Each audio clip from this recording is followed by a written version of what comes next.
Halo semua teman-teman, terima kasih udah hadir di sini. Kemudian ya, awalnya kita plan emang di Indonesia, di Bali.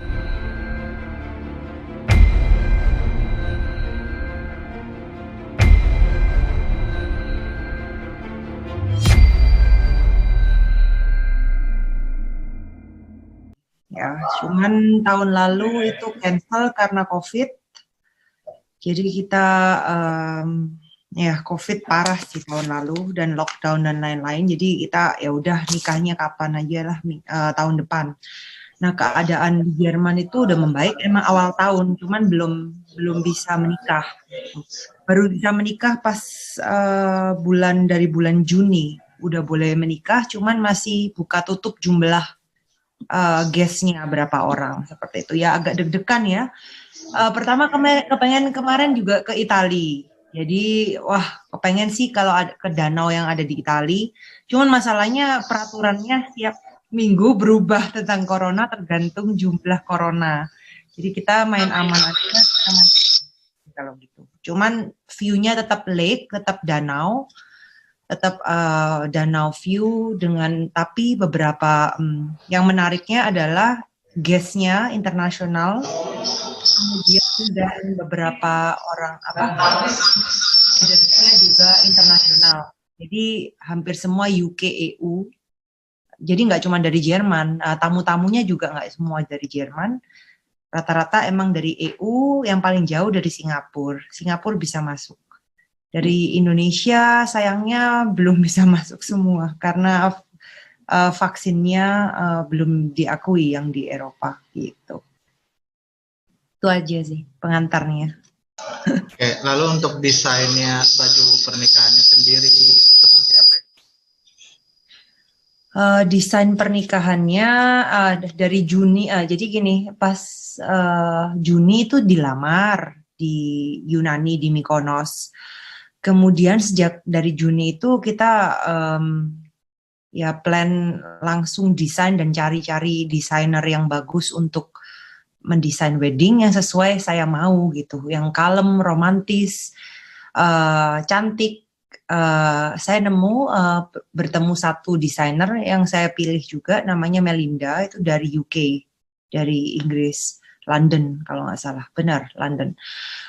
Kemudian ya kita meetingnya dari persiapan dari website sampai pembuatan kartu undangan digital juga, karena kita ada live streaming untuk teman-teman yang di Asia kemarin. Kemudian detail dari bunga untuk bunga bridesmaid sampai desain saat seremoni dan dinner ya oleh Melinda ini dari London gitu. Kemudian IO-nya saya kepengennya juga dari luar Jerman. Sayangnya banyak orang yang tidak mengerti, tidak tahu bagaimana peraturan di Jerman. Jadi saya memilih IO yang lokal dari Jerman seperti itu. Cuman yang lain-lain floris saya ambil dari Lecomo Itali. Mereka datang ke sini, untungnya sudah COVID sudah mereda di Eropa. Emang jumlahnya naik, cuman nggak parah. Jadi angka hospital yang di rumah sakit juga nggak signifikan seperti tahun lalu gitu. Terima kasih pada vaksinasi. Oke dok, tapi kalau untuk tempatnya sendiri memilih Stansburg nih dok untuk menjadi lokasi pernikahan. Ya benar. Pertama saya tinggal di Bayern. Bayern itu Bavaria, bukan jadi jauh ya. Kalau Berlin tuh di atas. Kedua, Starnberg terkenal itu seperti Lake Como, Itali. Jadi dia adalah pusat danau yang cantik dan emang terkenal raja-raja Bayern dulu tinggal di sini di daerah Starnberg situ gitu. Dan emang hanya 30-40 menit dari Munich. Saya tinggal di Bavaria di Munich, kota besarnya. Jadi nggak terlalu jauh. Kalau saya harus cari yang lain agak jauh sih. Kedua juga itu pertimbangannya karena di sana terkenal gedung-gedungnya bagus karena bekas raja-raja Jerman zaman dahulu seperti itu. Dan emang bagus sih. Dan pertimbangan ketiga, adalah saya mau pakai kembang api kan. Jadi kalau kita kembang api di Jerman banyak banget peraturannya, tidak boleh di dalam kota. Jadi awalnya mau sewa tempat juga yang bagus di tengah kota, tempatnya kerajaan Jerman juga zaman dahulu. Cuman nggak boleh main kembang api, nggak boleh ini, nggak boleh itu, dan masih zaman COVID saya agak deg-degan kalau 100% di dalam ruangan tertutup. Jadi saya memilih setengah outdoor, setengah indoor, seperti itu. Oleh karena itu saya memilih Starnberg. Kalau di videonya sendiri ada seremoni-seremoninya juga ya dok ya, itu bisa diceritakan juga nggak tuh dok?